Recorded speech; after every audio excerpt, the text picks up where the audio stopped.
Assalamualaikum everyone. Today we will discuss section 4.1.9, which is choosing a machine learning model and ML process. Okay, let's get started.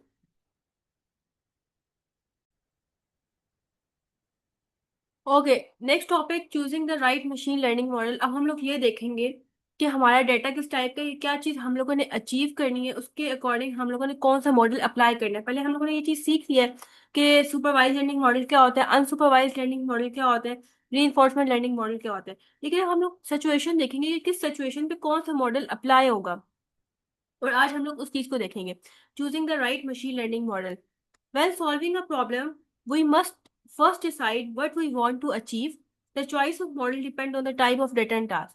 ठीक है, अब हमने अपने problem को solve करना है, उसके ऊपर मॉडल अप्लाई करना है। तो पहले हम लोग ये देखेंगे कि हमें अचीव क्या करना है। ठीक हो गया। उसके बाद क्योंकि जो मॉडल को हम लोग चूज कर रहे होते हैं कि कौन सा मॉडल चूज करना है, वो डिपेंड कर रहा होता है हमारे डेटा किस टाइप का है। ठीक है, और हम लोग ने क्या टास्क परफॉर्म करना है। आगे है if the data has label question answers given. ठीक है, अगर हमारा मतलब जो डाटा है वो लेबल डाटा होगा, मतलब इसमें जो हम लोग इनपुट देंगे साथ उसके आंसर्स भी प्रोवाइड करेंगे, तो हम लोग कौन सा मॉडल यूज करेंगे? सुपरवाइज लर्निंग मॉडल यूज करेंगे। For example, predict student grade based on pass label data, input equal to study hours, output equal to grade. अब हम लोग को ये चेक करना है कि स्टूडेंट के ग्रेड्स प्रिडिक्ट करने के फ्यूचर में, मतलब जो एग्जाम्स होंगे उसमें स्टूडेंट के ग्रेड्स कितने आएंगे।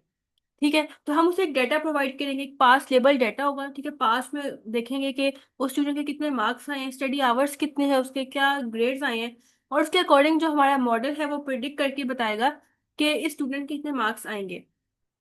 इसी तरह से अगर हमारा डाटा ऐसा होगा जिसकी मतलब लेबल्स नहीं होंगे साथ, ठीक है, has no label but contain groups with similarities and difference. लेकिन उसने क्या किया होगा, डाटा को ग्रुप किया होगा। ठीक है, सिमिलैरिटीज और डिफरेंसेस की बेस पे उसने ग्रुप्स बनाए होंगे, उसने क्लस्टर बनाए होंगे। तो कौन सा मॉडल यूज होगा? अनसुपरवाइज्ड लर्निंग मॉडल यूज होगा। इसकी एग्जांपल है group customer based on shopping habits. ठीक है, अब वो क्या करेगा, जो जो भी अमेजोन वगैरह ये दराज है जो भी एप्लीकेशन है, वो कस्टमर्स के ग्रुप बनाएगी। लेकिन कैसे कस्टमर्स के ग्रुप बनाएगी? अब वो देखेगी कि कौन से कस्टमर है जिनका इंटरेस्ट सेम है, जो सेम चीजें बाय करते हैं, उनके जो है वो ग्रुप्स बनाते जाएंगे। इसी तरह से नेक्स्ट पॉइंट है if the data involve an agent. ठीक है, अगर डाटा के अंदर कोई एजेंट इन्वॉल्व हुआ और वो कुछ चीज अचीव करना चाहते हैं, कोई गोल उसने अचीव करना है विद रिवॉर्ड एंड पेनल्टी, तो हम लोग कौन सा मॉडल यूज करेंगे?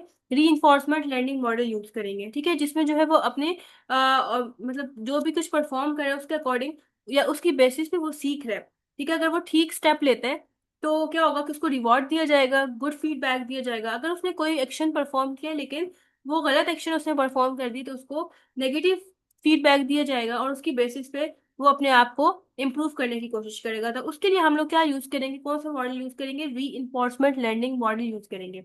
For example, training a robot to walk और प्ले अ गेम। ठीक है, हम लोग रोबोट को ट्रेन करें कि वो कोई गेम खेल सके या फिर वॉक कर सके। ओके, अब इसका प्रोसेस क्या होता है? Machine learning process. Machine learning follows a step by step process. जो मशीन है वो कैसे लर्न करती है, उसकी डिफरेंट प्रोसेस है। सबसे पहले जो हमारे पास डाटा होता है, मतलब हम लोग पहले डाटा को कलेक्ट करते हैं। ठीक है, और वो रॉ फॉर्म में होता है, हम उसे क्लीन करते हैं। उसमें बहुत से एरर्स आते हैं, बहुत सी मिस्टेक्स आई होती हैं, बहुत सी उनमें से जो एंट्रीज हैं वो मिसिंग होती हैं। हम उस डाटा को प्री प्रोसेस करते हैं, उस डाटा को क्लीन करते हैं। जब वो प्री प्रोसेस डाटा हमारे पास आ जाता है, फिर हम लोग उसको उस डाटा को डिवाइड करते हैं। ठीक हो गया। कैसे डिवाइड करते हैं? ट्रेनिंग डाटा में और टेस्टिंग डाटा में। ट्रेनिंग डाटा में क्या होता है, हम लोग डाटा को टीच करवाते हैं। ठीक है, या उस मॉडल को टीच कर मतलब या लर्न करवाते हैं। ठीक हो गया, training data use to teach the model. Testing data में क्या होता है कि जब एक दफा डाटा या जो हमारी मतलब हमारा मॉडल है उसने लर्न कर लिए, ठीक हो गया, उसके बाद हम लोग चेक करते हैं कि क्या जो हमारा मॉडल है वो ठीक तरीके से परफॉर्म कर रहा है या नहीं। ठीक हो गया, तो फिर हम लोग क्या करते हैं, उसकी टेस्टिंग करते हैं, ये चेक करने के लिए क्या हमारा मॉडल ठीक तरीके से काम कर रहा है या नहीं। Use to check how well the model work. Sometime also validation data. कभी कभी हम लोग थ्री पार्ट में डिवाइड करते हैं, ट्रेनिंग टेस्टिंग में तो हमेशा करते हैं, कभी कभी हम लोग वैलिडेशन डाटा में भी इसको डिवाइड कर रहे होते हैं। वैलिडेशन में क्या करते हैं, हम लोग डबल चेक कर रहे होते हैं फाइनल परफॉर्मेंस के लिए कि क्या अब बिल्कुल ठीक चल रहा है हमारा मॉडल। ठीक है, एक और दफा समझे, हम लोग उसको चेक कर रहे होते हैं, डबल चेक करते हैं क्या हमारा जो मॉडल है वो ठीक तरीके से परफॉर्म कर रहा है। अच्छा, स्प्लिटिंग हो गई, मतलब डाटा को डिवाइड कर दिया ट्रेनिंग डाटा में, टेस्टिंग डाटा में और वैलिडेशन डाटा में। उसने मतलब लर्न भी कर लिया, हमने उसको चेक भी कर लिया कि वो ठीक काम कर रहा है या नहीं। फिर उसके बाद हम लोग एक एल्गोरिदम चूज करते हैं। Select a suitable algorithm for the task, ठीक हो गया। हम लोग सुटेबल एल्गोरिदम चेक सेलेक्ट करते हैं, ठीक है। डिफरेंट एल्गोरिदम्स होते हैं, उनमें से हम लोग ना वन बाय वन उसके ऊपर लगा के चेक कर रहे होते हैं कि क्या ये ठीक काम कर रहा है या नहीं काम कर रहा। फॉर एग्जाम्पल एक एल्गोरिदम है न्यूरल नेटवर्क, ये हम लोग कब लगाते हैं, जब हम लोग इमेजेस हमारे पास हो, स्पीच हो, ठीक है, कम्प्लेक्स पैटर्न्स फाइंड आउट करने हो, तो उसके लिए हम लोग न्यूरल नेटवर्क का जो एल्गोरिदम है वो लगाते हैं। Works well for images, speech, और स्पीच मतलब ऑडियोज वगैरह का जो डाटा होता है, या फिर कम्प्लेक्स पैटर्न फाइंड आउट करने हो। फिर एक होता है डिसीजन ट्री। डिसीजन ट्री क्या करता है, works well for simple decision making, जब हम लोग सिंपली जो है कोई डिसीजन लेना होता है, मतलब मॉडल ने डिसीजन लेना होता है, या फिर क्लासिफिकेशन की प्रॉब्लम्स आती है। क्लासिफिकेशन क्या होता है, जो हम लोग क्लासेस में डिवाइड कर रहे होते हैं, जैसे फॉर एग्जांपल एक डाटा है, ठीक है, उसको हम लोगों ने डायबिटीज और नॉन डायबिटिक क्लासेस में डिफाइन कर दिया है कि फॉर एग्जांपल कुछ पेशेंट्स ऐसे हैं जिनको डायबिटीज है, कुछ ऐसे हैं जिनको डायबिटीज नहीं है, तो वो नो डायबिटिक पेशेंट, मतलब दो क्लासेस हमने बना दी। क्लासिफिकेशन हम लोग क्लासेस बना रहे होते हैं। अब जो हमारा मॉडल है वो क्या करता है, प्रिडिक्ट करते हैं पेशेंट के डाटा के बेस पे कि इसका शुगर लेवल क्या है, एज क्या है, उसके अकॉर्डिंग वो हमें प्रिडिक्ट करके बताएगा कि इसको डायबिटीज है या नहीं। ये क्लासिफिकेशन होती है। फिर आगे इसके डिफरेंट टाइप्स भी होते हैं, क्लासिफिकेशन को हम आगे जाते नहीं है, लेकिन बस यहीं तक देखते हैं। क्लासिफिकेशन हम लोग क्लासेस में डाटा को डिवाइड कर रहे होते हैं। ओके, थर्ड स्टेप क्या होता है, ट्रेन द मॉडल। मॉडल को हम लोग ट्रेन करते हैं, ठीक है, जो हमारी मशीन होती है हम उसको लर्न करवाते हैं, ठीक है, उसको डाटा वगैरह देते हैं और उसके थ्रू वो लर्न कर रहा होता है। The model is train using the training set, ठीक है। ट्रेनिंग सेट मतलब इसको एक डाटा दिया जाता है और उसके थ्रू वो ट्रेन होता है, लर्न करता है। इट लर्न्स पैटर्न्स और relationship in the data, data के अंदर वो पैटर्न्स देख रहा होता है, ठीक है, और उनके रिलेशनशिप्स देखता है। और मॉडल जो है वो the model develop decision making ability, और मॉडल जो है वो क्या चीज डिवेलप करता है, डिसीजन मेकिंग एबिलिटी को अपने अंदर डिवेलप कर रहा होता है, ताकि वो डिसीजन ले सके। अगर उसने कुछ प्रिडिक्ट करना है, फॉर एग्जाम्पल हमने उससे पूछा कि हमने उसको डिफरेंट फ्रूट्स दिए और मतलब उसे कहा कि डिसीजन दो कि ये कौन सा फ्रूट है, ठीक है, जब वो बताएगा कि अच्छा ये इस फ्रूट का ये नेम है, तो मतलब उसने कोई डिसीजन लिया है। तो उसके अंदर डिसीजन मेकिंग एबिलिटी को भी डेवलप किया जाता है उस मॉडल के अंदर। थ्री स्टेप्स हो गए, सबसे पहले हमने डाटा को स्प्लिट किया, फिर उसके ऊपर हम लोगों ने एल्गोरिदम अप्लाई किया, मतलब एल्गोरिदम चूज किया, उसके बाद हम लोगों ने मॉडल को ट्रेन कर दिया, मतलब मॉडल को सिखा दिया। जब हम लोगों ने सिखा दिया, अब ऑब्वियसली हमें टेस्ट भी लेने कि क्या उसने ठीक तरीके से लर्न कर लिया है। अब क्या वो ठीक तरीके से आउटपुट हमें प्रोवाइड करेगा, ये चीज चेक करने के लिए हम लोग क्या करते हैं, टेस्ट करते हैं और वैलिडेट करते हैं। हम लोग उसको एक टेस्ट डेटा देते हैं, ठीक है, एक डेटा प्रोवाइड करते हैं, वो वैलिडेशन डाटा भी हो सकता है। फिर वो क्या करते हैं फिर हम लोग ना चेक कर लेते हैं क्या जो उसने प्रिडिक्शन की है वो उसने ठीक किया है या नहीं। मतलब हम लोगों ने उसको पहले सिखा दिया कि अच्छा ये फ्रूट जो है इसका ये नेम है, इस फ्रूट का ये नेम है। लास्ट में हम लोग उसका जो है एक तरह से एग्जाम लेते हैं, और हम कोई भी इसको फ्रूट दे देते हैं और पूछते हैं कि आप बताओ कि इस फ्रूट का क्या नाम है। फिर वो हमें बताता है, ये होती है testing. If results are not good, improve performance by. अब फॉर एग्जाम्पल वो गलत गलत बता रहा है, उसने ठीक तरीके से लर्न ही नहीं किया, ठीक है, वो रिजल्ट ठीक दे ही नहीं रहा, तो फिर हम उसको कैसे इंप्रूव करेंगे। या तो हम लोग उसका एल्गोरिदम चेंज करेंगे, जो भी हम लोगों ने एल्गोरिदम अप्लाई किया, न्यूरल नेटवर्क किया है या डिसीजन ट्री, जो भी एल्गोरिदम हमने अप्लाई किया वो हम चेंज करेंगे। क्या पता हम लोगों ने कोई गलत वो लगा दिया हो एल्गोरिदम। दूसरे नंबर पे क्या ऑप्शन है, हम लोग उसके पैरामीटर्स को एडजस्ट करेंगे। अब क्वेश्चन यहाँ पे ये कि पैरामीटर्स क्या होते हैं। पैरामीटर्स इज समथिंग के जो मशीन है वो खुद ब खुद लर्न कर रही होती है, ट्रेनिंग जब हो रही होती है उसकी, तो खुद कुछ चीजें ऐसी होती हैं जो खुद लर्न कर रही होती है। फॉर एग्जाम्पल वो अपनी मेमोरी को यूज करती है, ठीक है, ये मतलब मॉडल जो है वो अपनी मेमोरी को यूज कर रहा होता है और कोई भी डिसीजन अपने ऑन पे ले रहा होता है। फॉर एग्जांपल हम इसको इस तरीके से समझ सकते हैं कि थिंक ऑफ कुकिंग, इसमें क्या होता है, रेसिपी इंस्ट्रक्शंस है, फॉर एग्जांपल वो एल्गोरिथम है। अब आपने एक चीज सीख ली कि अच्छा ये चीज जो है वो ऐसे बनती है, ठीक है, उसकी रेसिपी भी आपको पता है, लेकिन ऑब्वियसली उसके अंदर जो आप स्पाइसेस वगैरह ऐड कर रहे हो वो आप अपने माइंड से ऐड करोगे। फॉर एग्जांपल, ठीक है, सॉल्ट, शुगर, चिली, जो भी आप ऐड कर रहे हो, ये सारे क्या होंगे, ये पैरामीटर्स हैं, ठीक है। अब हम टेस्ट के अकॉर्डिंग चीजों को सेट करते जाओगे, तो पैरामीटर्स भी ऐसे होते हैं कि इन्हें जो है वो हमें खुद सेट करना होता है, एडजस्ट करना होता है। समरी क्या है, इसमें हम लोग मॉडल को चूज करते हैं depend on whether data has label, ठीक है, लेबल डाटा है, नो मतलब नो लेबल डाटा है, ठीक है, जिसमें अनसुपरवाइज जिसे कहते हैं, या गोल बेस्ड लर्निंग है, रीइंफोर्समेंट है। तो हम लोग देखेंगे कि किस टाइप का डाटा उसके अकॉर्डिंग हम उसके ऊपर मॉडल अप्लाई करेंगे। एमएल मतलब मशीन लर्निंग का प्रोसेस क्या होता है, सबसे पहले हम लोग डाटा को स्प्लिट करते हैं ट्रेनिंग, टेस्टिंग और वैलिडेशन डाटा में। उसके बाद हम लोग कोई भी एल्गोरिदम चूज करते हैं, फिर हम लोग क्या करते हैं, उस मॉडल को ट्रेन करते हैं, मतलब लर्न करवाते हैं उस मॉडल को, और लास्ट में हम लोग टेस्टिंग करते हैं कि क्या हमारा मॉडल ठीक तरीके से काम कर रहा है या नहीं। अगर वो ठीक तरीके से काम नहीं कर रहा, फिर हम उसको इम्प्रूव करेंगे। ठीक है, कैसे करेंगे? एल्गोरिथम्स वगैरह चेंज करके, या फिर हम उसके पैरामीटर्स को एडजस्ट करेंगे।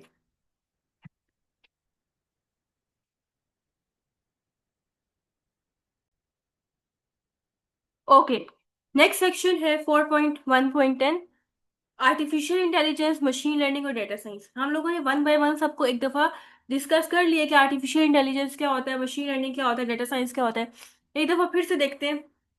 आर्टिफिशियल इंटेलिजेंस क्या होता है? AI is about making machines think, act like humans. ठीक है, ऐसी मशीन्स को डेवलप करना, ऐसी मशीन्स को बनाना जो इस तरह से सोचे या इस तरह से काम करे जैसे एक ह्यूमन काम करते हैं।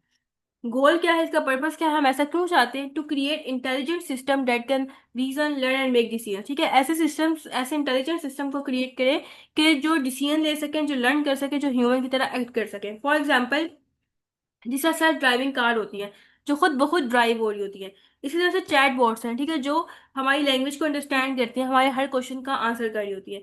ये होता है आर्टिफिशियल इंटेलिजेंस। मशीन लर्निंग क्या होता है? मशीन लर्निंग सबसेट है एआई का। ठीक है, मतलब एआई का ये आगे से फर्दर पार्ट है। ठीक है, अब इसमें क्या होता है, ये कंप्यूटर को हम लोग, मतलब इसमें ना कंप्यूटर को इस काबिल बनाते हैं कि वो डाटा में से लर्न करे, ठीक है, और अपनी परफॉर्मेंस को इम्प्रूव करे। इसके अंदर हम लोग ये नहीं करते कि हम लोग प्रोग्रामिंग के थ्रू जो है हम लोग आउटपुट लेके आ रहे होते हैं, बल्कि हम डेटा देते हैं और वो खुद ब खुद अपनी परफॉर्मेंस को इम्प्रूव कर रहा होता है डिफरेंट मॉडल्स लगा लगा के। फॉर एग्जाम्पल, नेटफ्लिक्स या यूट्यूब रिकमेंडेशंस है। ठीक है, अब वो आपको कोई भी मूवी या कोई भी वीडियो सजेस्ट कर रहा है, कैसे कर रहा है? ऑब्वियसली उसके पास एक डाटा है, एक हमारी पास हिस्ट्री है, उसके उसको देखते हुए, उसको एनालाइज करते हुए हमें फ्यूचर में क्या करते हैं, कोई भी मूवी रिकमेंड करता है। ये है मशीन लर्निंग। फिर उसके बाद डेटा साइंस। डेटा साइंस क्या करता है?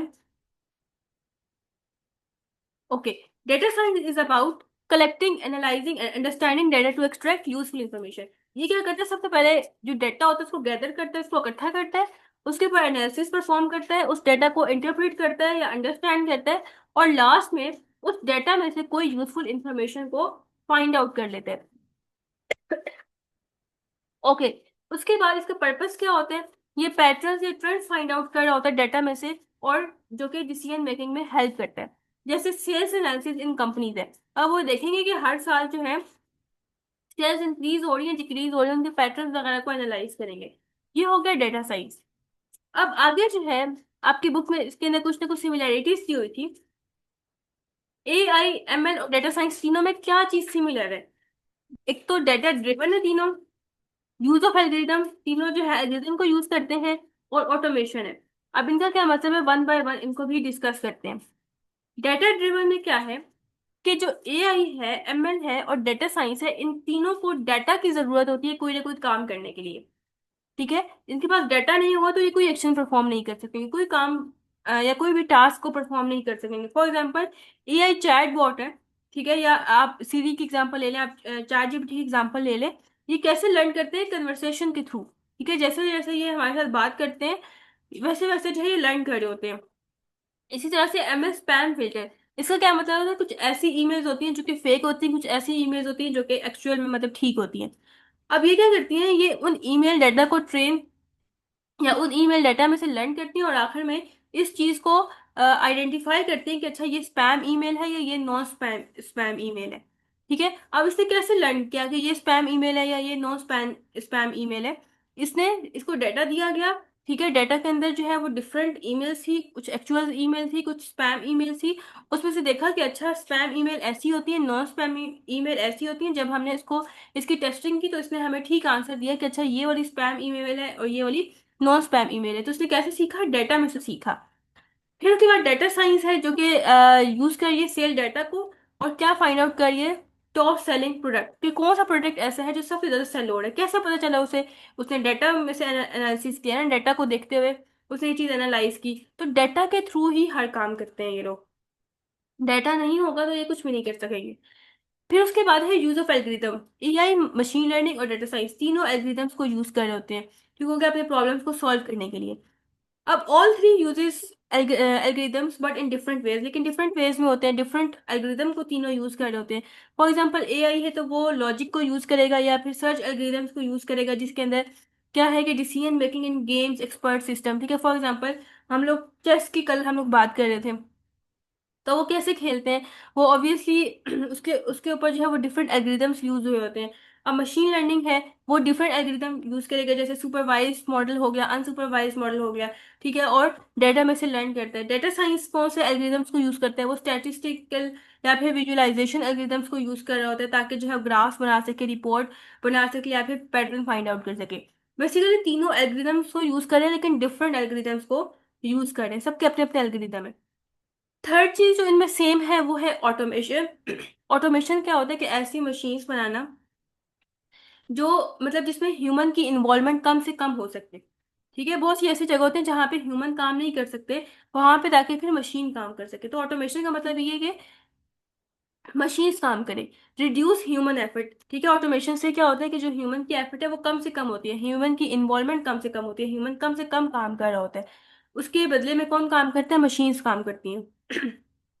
जैसे रोबोट्स वगैरह।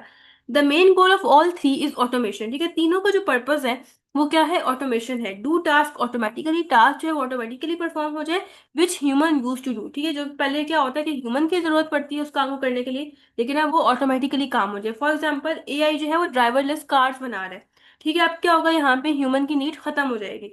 मशीन लर्निंग ये क्या कर रहा है, ऑटोमेटिकली जो है वो मूवी रिकमेंड कर रहा है। पहले क्या होता था कि फॉर एग्जाम्पल ह्यूमंस जो है इस चीज को एनालाइज करते थे कि कौन क्या देख रहा है, उसके अकॉर्डिंग उसको जो है वही वाली चीज सजेस्ट की जाए, लेकिन अब क्या ऑटोमेटिकली आपके पास सजेशन आएगी। मशीन लर्निंग का ये काम है। डेटा साइंस कैसे ऑटोमेशन की तरफ जा रहा है, ये ऑटोमेटेड डैशबोर्ड्स बना रहा है, ये रिपोर्ट्स बना रहा है बिजनेस के लिए, ठीक है। अब फॉर एग्जाम्पल एक बिजनेस है, उसकी कोई समरी फौरन आ जाए, ये नहीं कि हम लोग को डेटा को एनालाइज करें और उसमें से एक ओवरव्यू निकालें, बल्कि डेटा साइंस ये चीज ऑटोमेटिकली काम करेगी। डेटा साइंस के थ्रू ये चीज ऑटोमेटिकली काम करेगी कि आपके पास ना पूरे बिजनेस की जो समरी है या ओवरव्यू है वो आ जाएगी, कितनी सेल्स हुई है, ठीक हो गया, कितना मतलब कितने कस्टमर्स आए हैं, ये सब कुछ। ये तीन इसकी इनके अंदर सिमिलैरिटीज थी। आगे इनके अंदर डिफरेंस क्या है वो हम लोग देखते हैं। सबसे पहले है डेफिनेशन। आर्टिफिशियल इंटेलिजेंस क्या है, making machines behave like human, ठीक है। आर्टिफिशियल इंटेलिजेंस में क्या होता है कि ऐसी मशीन्स को बनाया जाता है जो कि ह्यूमन की तरह काम करते हैं। मशीन लर्निंग में क्या होता है, ये एआई का ही आगे से सबसेट सबसेट है, लेकिन इसमें क्या होता है, मशीन्स लर्न करती हैं डेटा में से। डेटा साइंस क्या है, इसमें है study of data to get useful insight. Insight का क्या मतलब होता है, इंफॉर्मेशन, कि ठीक है डेटा को स्टडी करना, डेटा को एनालाइज करना, और आखिर में उसमें से यूजफुल इंफॉर्मेशन को फाइंड आउट करना, ठीक है। ये डिफरेंस था इनका। गोल क्या है, सबका अपना अपना पर्पस है। आर्टिफिशियल इंटेलिजेंस का क्या काम है, to imitate human intelligence, human intelligence को कॉपी किया जाए, ठीक है। मशीन्स ह्यूमन इंटेलिजेंस को कॉपी करें, वो ऐसे काम करें जैसे ह्यूमन काम करते हैं। मशीन लर्निंग का पर्पस क्या है, क्या मकसद है, to learn pattern and predict outcome, ठीक है। पैटर्न्स को लर्न करना और उसके बाद आउटकम मतलब रिजल्ट्स वगैरह को प्रिडिक्ट करना। फिर डेटा साइंस है, वो क्या करता है, वो एनालाइज करता है और अंडरस्टैंड करता है डेटा को। क्यों करते हैं, ताकि वो मीनिंगफुल इंफॉर्मेशन को एक्सट्रैक्ट कर सके या फाइंड आउट कर सके। आर्टिफिशियल इंटेलिजेंस का फोकस किस तरफ होता है, ये डिसीजन मेकिंग की तरफ होता है कि खुद जो है वो डिसीजन ले सके, और ऑटोमेशन की तरफ होता है। मशीन लर्निंग का फोकस होता है कि वो पास्ट डेटा को लर्न करे, ठीक है, और फ्यूचर प्रिडिक्शंस करे। डेटा साइंस का फोकस किस तरफ होता है कि डेटा को कलेक्ट करे, ठीक है। जो डेटा कलेक्ट होगा ऑब्वियसली वो रॉ फॉर्म में होगा, उसको क्लीन करे, प्री प्रोसेस करे, और उस डेटा को एनालाइज करे। आर्टिफिशियल इंटेलिजेंस के अंदर कौन कौन सी टेक्निक्स यूज होती हैं, न्यूरल नेटवर्क, एनएलपी मतलब नेचुरल लैंग्वेज प्रोसेसिंग, और रोबोटिक्स। जबकि मशीन लर्निंग में सुपरवाइज्ड मॉडल यूज होता है, अनसुपरवाइज्ड लर्निंग और डीप लर्निंग यूज होता है। डेटा साइंस में स्टैटिस्टिक्स, ठीक है, डेटा माइनिंग हो गया, जिसमें हम लोगों ने वो भी किया था, सेंटीमेंट एनालिसिस वगैरह, ठीक है। पॉजिटिव रिव्यूज नेगेटिव रिव्यूज उनको अलग अलग करते थे। और विजुअलाइजेशन जिसमें ग्राफ्स वगैरह बनते हैं, ये टेक्निक्स यूज होती हैं इसके अंदर। आउटपुट देख लेते हैं। एआई की आउटपुट कैसी होती है कि इसमें जो है वो ह्यूमन लाइक बिहेवियर मतलब वाली कोई मशीन्स बनती हैं, जिसमें चैट बॉट्स हो गया, रोबोट्स हो गया। मशीन लर्निंग में क्या होता है, आखिर में आखिर कुछ ना कोई प्रिडिक्शन कर रहा होता है, या क्लासिफिकेशन कर रहा होता है, क्लासेस में डिवाइड कर रहा होता है डेटा को, क्लस्टरिंग कर रहा होता है। और इसमें क्या होता है, इसका आउटपुट आता है कि लास्ट में रिपोर्ट्स वगैरह बनती हैं, मीनिंगफुल इंफॉर्मेशन एक्सट्रैक्ट होती है, फिर ग्राफ्स आते हैं। एप्लीकेशन मतलब ये सब चीजें यूज कहाँ पे होती हैं, सबसे पहले एआई है जो कि चैट बॉट्स में यूज हो रहा है, वर्चुअल असिस्टेंट में यूज हो रहा है, ठीक हो गया, जिसमें अलेक्सा वगैरह आ जाता है, या फिर ऑटोनोमस कार में यूज हो रहा है। मशीन लर्निंग कहाँ पे यूज होता है, स्पैम फिल्टर्स में यूज होता है, ठीक है। ईमेल्स वगैरह को फिल्टर करते हैं कि कौन सी स्पैम है, कौन सी नॉन स्पैम है। रिकमेंडेशंस में ठीक है, जैसे नेटफ्लिक्स जो है वो मूवीज वगैरह आपको रिकमेंड करिए, सजेस्ट करिए, या फिर फ्रॉड डिटेक्शन में मशीन लर्निंग को यूज किया जाता है। लास्ट में है हमारे पास data science. Data science business analytics में यूज हो रहा है, ठीक है, मार्केट रिसर्च में यूज हो रहा है, हेल्थ केयर डेटा में यूज हो रहा है। ओके, हाँ, ये सारे इसके क्या थे, डिफरेंसेस थे।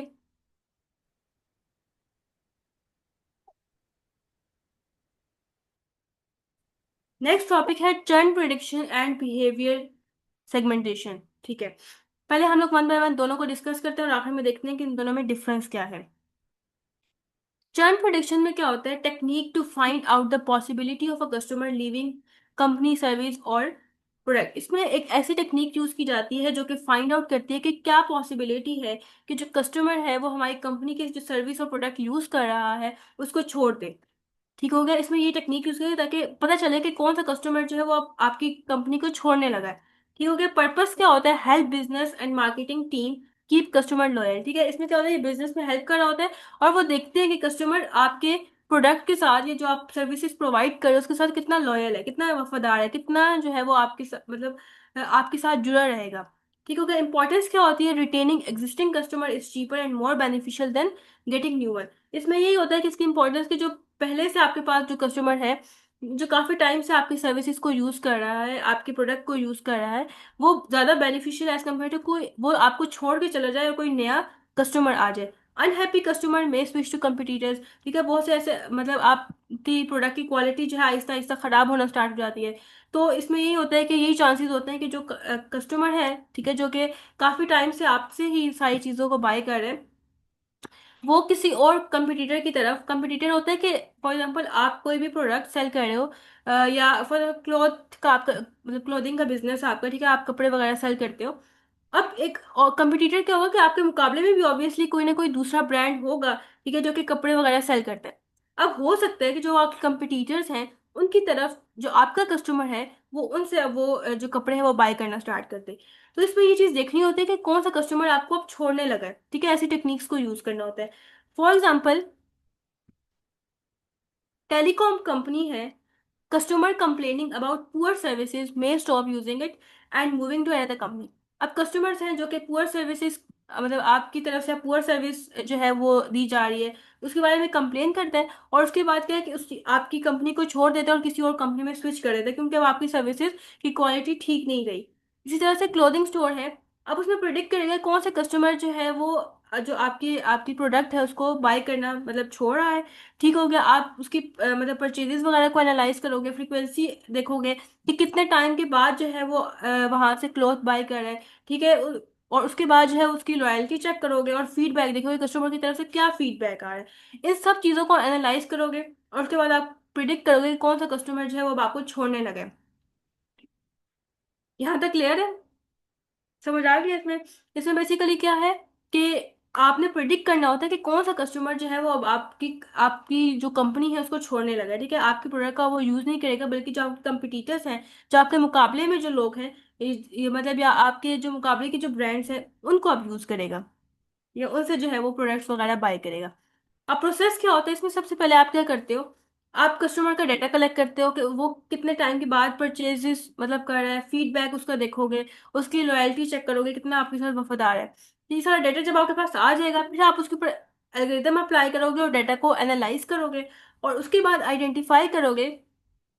ठीक है, कस्टमर्स के जो मतलब साइंस जो होंगे उसके छोड़ने के, फिर आप उनको आइडेंटिफाई करोगे। ठीक है, कि अब फॉर एग्जाम्पल स्टार्टिंग में जो कस्टमर था वो पर मतलब एक वीक के बाद कोई ना कोई जो है प्रोडक्ट बाय करता था।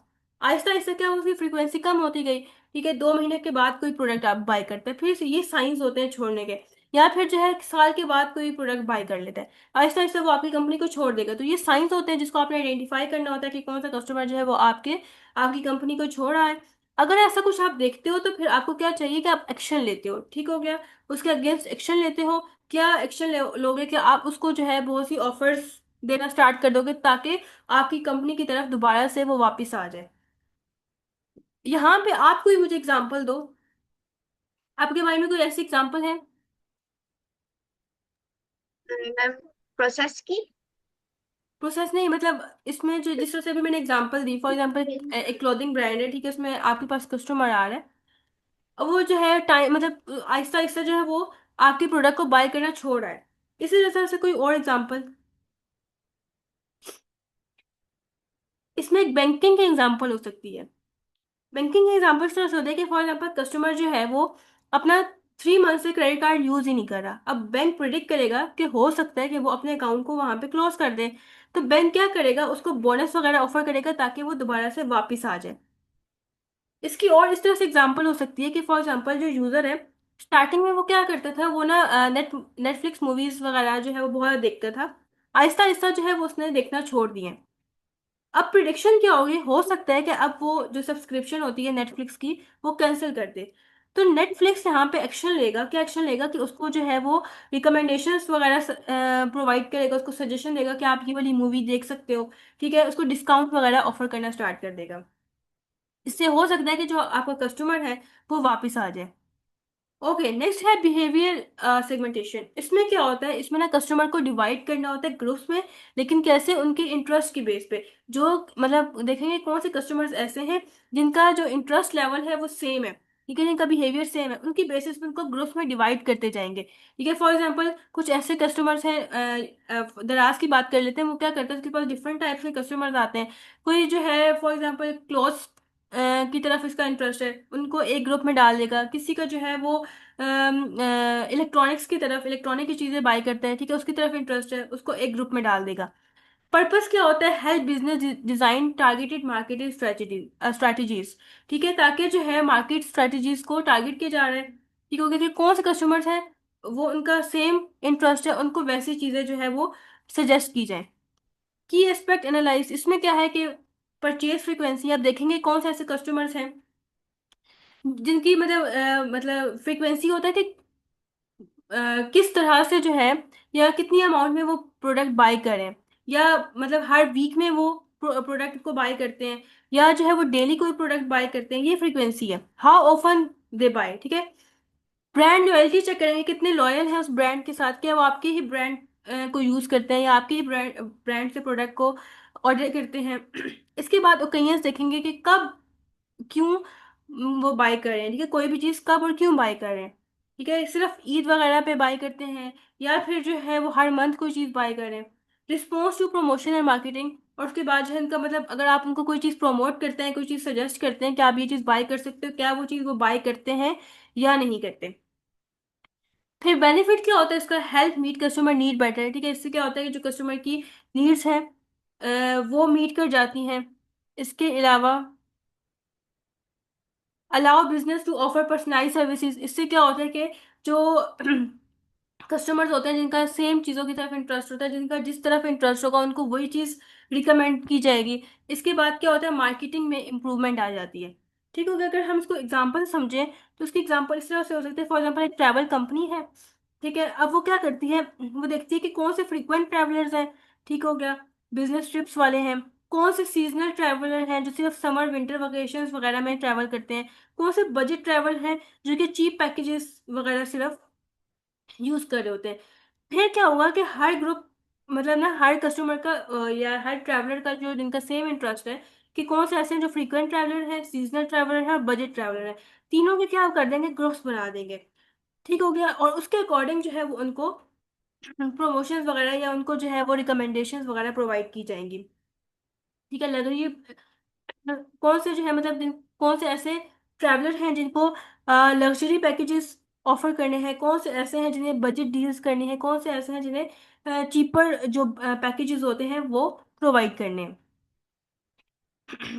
इसी तरह से सुपर मार्केट है, वो क्या करती है, कस्टमर को डिवाइड कर देती है। अब कौन से ऐसे कस्टमर हैं जो कि डेली शॉपिंग करते हैं, ठीक है, ग्रोसरीज वगैरह बाय करते हैं पूरे दिन में। ठीक हो गया, इसी तरह से कुछ ऐसे होते हैं जो मंथली कस्टमर्स होते हैं, बस मंथ में एक दफा आते हैं, ठीक है, और कोई भी लार्ज क्वांटिटी में सारी मतलब शॉपिंग करके चले जाते हैं। कुछ ऐसे होते हैं जो फेस्टिवल बायर्स होते हैं, जो सिर्फ शॉपिंग करते हैं ईद वगैरह के दिनों में। ठीक हो गया, अब स्टोर क्या करते हैं, उनके डाटा को यूज करते हुए उनको स्पेशल प्रमोशंस वगैरह ऑफर कर रहा होता है। क्लियर?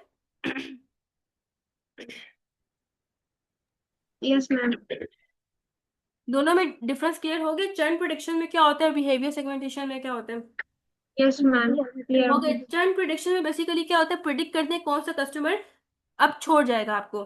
ठीक है, बिहेवियर सेगमेंटेशन में क्या होता है, उन कस्टमर्स को ग्रुप कर देते हैं जिनका इंटरेस्ट सेम होता है या जिनका बिहेवियर सेम होता है। फोकस क्या होता है, रिटेनिंग एग्जिस्टिंग कस्टमर, जो पहले से आपके मतलब कस्टमर्स हैं, ठीक है, आपके साथ जुड़े हुए हैं, उनको रिटेन करके रखना ताकि वो आपके साथ ही रहें, आपको छोड़ के ना चले जाएं। इसका फोकस क्या होता है बिहेवियर सेगमेंटेशन का, कस्टमर को टारगेट करना ताकि राइट स्ट्रेटेजी बनाई जा सके। चर्न प्रोटेक्शन में क्या होता है, टेलीकॉम कंप्लेंट फॉर एग्जांपल जो है वो आपको कंप्लेंट आना स्टार्ट होंगे फॉर एग्जांपल, या मतलब इसका यही मतलब होगा कि कस्टमर जो है वो अब किसी और कंपनी की तरफ स्विच कर जाएगा। ठीक हो गया। बिहेवियर में क्या होता है, हम लोग जो बायर्स होते हैं उनको डिवाइड कर देते हैं उनकी लॉयल्टी की बेस पे या उनकी परचेजेस की बेस पे या फ्रीक्वेंसी की बेस पे। चर्न प्रोडिक्शन में क्या होता है कि ये डाटा को यूज करते हैं, लाइक कंप्लेन वाला डाटा हो गया, परचेज डाटा हो गया, फ्रीक्वेंसी, फीडबैक। ठीक है, और इस चीज को प्रेडिक्ट करते हैं कि क्या ये कस्टमर फ्यूचर में आपको छोड़ जाएगा या नहीं। बिहेवियर सिमुलेशन में क्या होता है, ये डाटा को यूज कर रहे होते हैं। कौन सा डाटा होता है, बाइंग हैबिट्स।